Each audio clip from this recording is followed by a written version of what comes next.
But the closing track, Euphoria, is one that's really come on for me in recent years, and it's almost one of those embarrassing songs that when it comes on, I'm like, okay, shh, shh, shh, shh, stop talking. Not during the song, you know.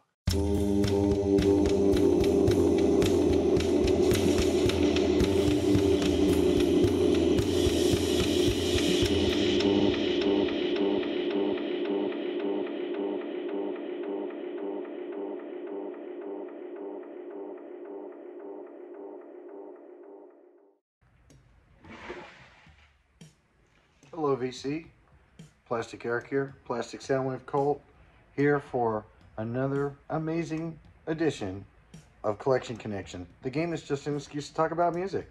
It's a game that I play with my brother Bryce over on Good Show Ponsonby. Check out his channel. Every Monday, I pick an album based on an album that he picked, and then he finds a connection with the album I picked and comes up with a new album. And we go back and forth every Thursday and every Monday. I'm every Monday, he's every Thursday. So with that, I want to talk about School of Fish. This is the band that, or the self-titled album that Bryce came up with for his connection. And I listened to that. I remember the 3 Days song. I used to deliver pizza in San Diego, and I listened to 91X all the time. And yeah, he was right. They kind of beat that song to death. But interesting music all around. It had certain psychedelic elements. I mean, the very first song, the intro song, sounds like it's the Beatles. And then they go into this other song and it sounds almost psyche and grungy mixed together. And that was the interesting thing about that album is that it came out in a year. It might have done fairly well if it would have come out any other time except that year. I mean, you got to think Bad Motorfinger came out.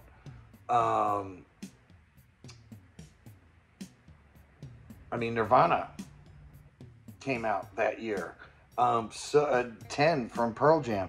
I mean, grunge really blew up in that year. And it seemed like School of Fish was in that area where they hadn't figured out what the new sound was going to be. As we were going into the 90s, this is before grunge was really a thing. And what it broke down to was that you had the 80s and it was all new wave and synth pop and things like that. And, you know, a little bit of ska and stuff thrown in there as well. And then you had the 90s and people, you could tell, were trying to move on from that. Especially if you listen to bands like Talk or Julian Cope. They were trying to like move on from that 80s sound, but definitely were influenced by the 60s sound. And I feel that this band was very much influenced by the Byrds, the Beatles, and the Beach Boys, which would put them under the power pop, phrase. But I don't know what it is. Maybe it's the time it was in. I don't know. But it basically breaks down to the fact that it was a little bit boring. I don't mean to shit on his album. It was an okay album. It wasn't that I didn't like it. It was just kind of boring. You could tell that this was a band that was looking for that next sound, I feel. They were alternative. They weren't grunge, which really wasn't exploding yet. And they weren't new wave. But they weren't like that REM college type alternative either. And so I think it's one of those bands that just kind of fell in between the cracks, because it literally was hitting on some of the points where it was strongest. That wasn't what people seemed to be looking for at the time. Though, I mean, don't get me wrong, that song 3 Days was really popular. I don't know how well the album did, but overall, I think it fell short of being power pop or grunge, or it almost like it couldn't decide what it wanted to be, because it knew we were looking for new types of music to listen to. So it goes a little bit without saying that it was a little bit tough because there wasn't a lot of information on this. I know the one guy's name was Josh something Felt, and the other guy was like Michael Ward or something like that. They were the main two guys from School of Fish. And when they completed that album that Bryce talked about, the self-titled, they immediately got rid of their rhythm section because they started out with just those two guys. And they brought in some other guys to play live. But when it came to recording the studio album, they brought in two different guys for the rhythm section. One guy on bass, and the guy that they had in the studio on drums, who did not play live later on, the other two guys did, that played live for them for the first album. But in the studio, their drummer was Josh Freese. If that name doesn't sound familiar to you,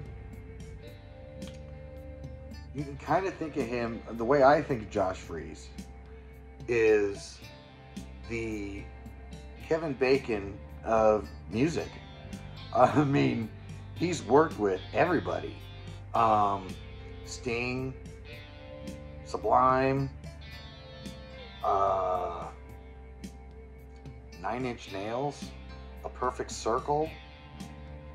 I'm not sure if he's done anything with Pussifer or not, but I'm not sure. But he's Devo. He's on Devo. I think he's been a member of Devo since the mid '90s, and it just breaks down to the fact that this guy is a very popular session drummer, and he often fills in during a period of time when either a drummer can't play due to illness or something like that, or a drummer leaves. He'll fill in until they find another permanent drummer. But there's only one band that he's been, there's a couple of bands that he's been a permanent member of, but the longest band that he's been a permanent member of is the Vandals. And this is the first album, I believe, that he appears on, Fear of a Punk Planet. Great punk album. Now, I know that there's a lot of people out there who will say, dude, that's not the real Vandals.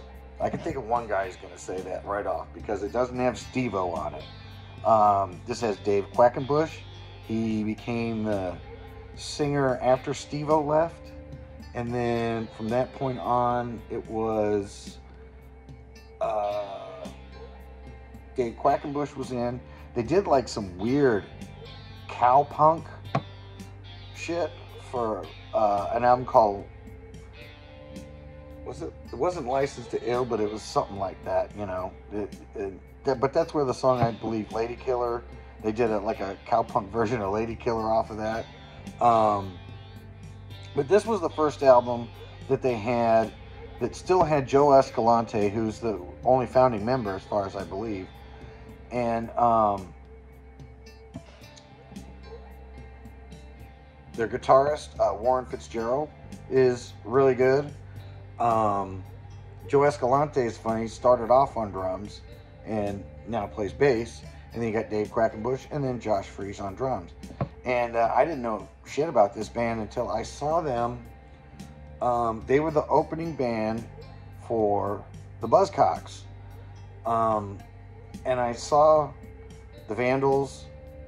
Transvision Vamp was the next band. And then they closed with the Buzzcocks in this little tiny, like, strip mall bar. I mean, the bar was just kind of like in the corner of the strip mall. It was not very big. There were maybe 20 people in there, and I want to say half of them were the people in the bands. Because we couldn't get a pit going for shit, because there was only 10 of us that could try to get a pit going. It was crazy. And then I got to see these guys again in a local pool hall up here in the high desert. And so I've seen him twice playing with the Vandals, but I haven't seen him play with any other bands. But this album that he's on is absolutely fantastic.